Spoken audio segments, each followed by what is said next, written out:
Hi and welcome to my page. So, as you can see, I've already begun to take down my pipe cleaner lock curls. So, one of the things that I'm a licensed cosmetologist, been a licensed cosmetologist since 2018, October 2018, and then I went into barbering.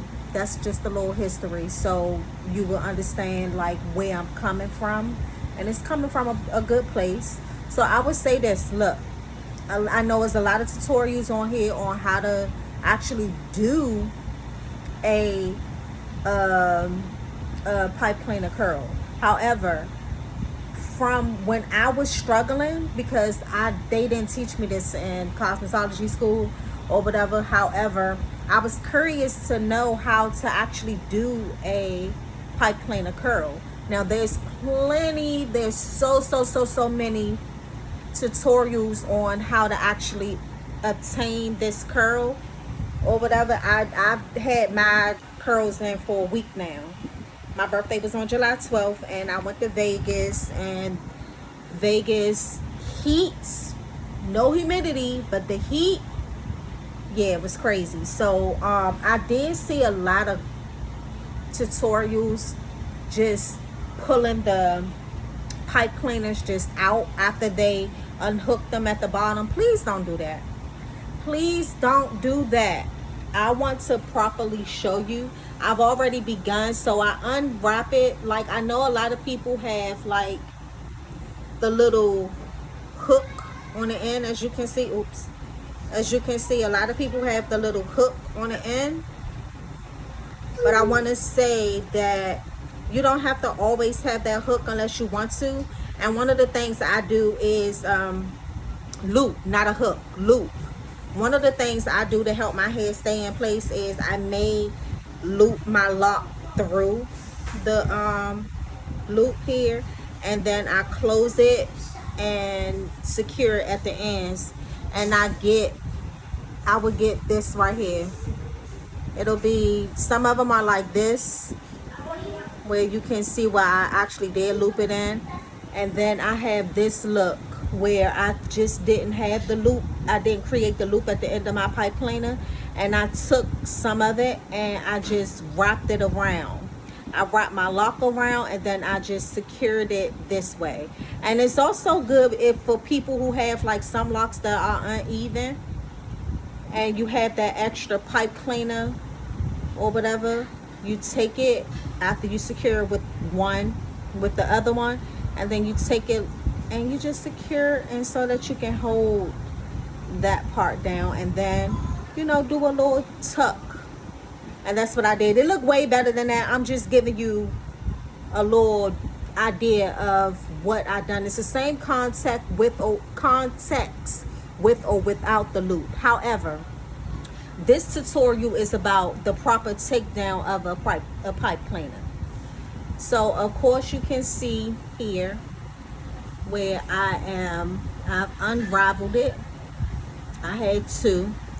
And what you want to do is not pull this straight through. No. You want to make sure that it's unraveled. It would be easy if I had a tripod. I'm gonna get one. Mine broke. But once you unravel your lock from around the pipe cleaner at the end, what I want to say, you want to deselect it. This is not a computer, but you get what I'm saying. Just unravel it from around, untangle it, and then you want to take your locks around the pipe cleaner. Please do not rip it through. Please do not pull it through. Your locks are still delicate. As strong as they are, they still have fibers on the end, and you still have to take care of it.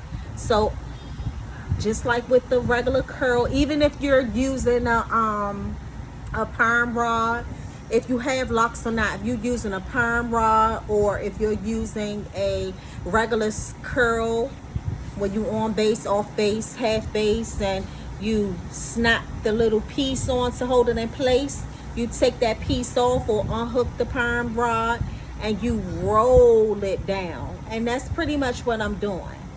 I am not pulling the pipe cleaner through. I am just simply rolling it down. Excuse me, I'm in my room on my bed and I'm rolling it down, rolling it around, not down. I'm rolling my locks around the pipe cleaner.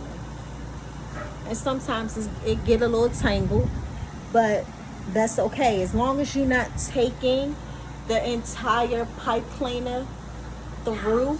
And also, I know a lot of people had issues with when they roll their hair up with the pipe cleaner, and they had the issue of their locks being, untwisted at the end. What I did was, as you can see, I took a part of the pipe cleaner and I wrapped it around my twist at the top. So that's what you will want to do too, to help with a fresh little retwist. Now with me, my issue was the fact that, and as you can see, hold on, and I'll tell you my issue. As you can see, I wrapped it around and I'm taking it out and I'm unraveling my hair from around it. And it's not, I don't know if you want to, I mean, in a way it's good to do it this way if you want to, like, because I'm going to separate my locks anyway using some oil, but that's just what I got. All the rest of these are not pulled apart or whatever have you. And yeah, there you have it. But what I was saying is, some people had problems with their hair being like this, but my hair was a little messy, just a little bit, because when I first did my retwist, I was supposed to go in and use my pipe cleaners and roll my hair and curl my hair. However, I got sick right before, so I end up going through, these are TSA friendly. I went through the airport. I went to Vegas for my birthday. Excuse me. So this is TSA friendly. The crazy thing about it is, I asked them when I got there, but I did some research on the TSA website, and this wasn't an issue, but I still wanted to know. But TSA friendly. I didn't have any problems. That didn't stop me. I went straight through the TSA checkpoint and was able to get on my flights. And I had this whole entire style the whole time while I was in Vegas. So, yes, TSA friendly. And that's just my tutorial on how to properly remove a pipe cleaner. Like, share, subscribe. Let me know what it is, what else that you want me to talk about as far as like my locks. I'm a curl girl. So, like I said, this is my first time actually getting pipe cleaners, getting pipe cleaner curls or whatever have you. And I'm not done. I got about 6 more I need to take out in the back. But anywho, I actually like the curl. I'm not sure if I want to even pull them apart, because maybe it'll help with my style lasting. And I kind of like a little bit. I kind of like the messy look a little bit. But my birthday was on the 12th, July 12th. But I got a dinner coming up. So this is my next style. So hopefully it's a little tight back. It looked like it's a little tighter, but I didn't, take them out in the back or whatever, or mostly on this side. But hopefully you get the gist of what I'm saying. And next time I'm gonna make sure I have a tripod so I can really get into it and show you what it is. Thank you. Have a good night.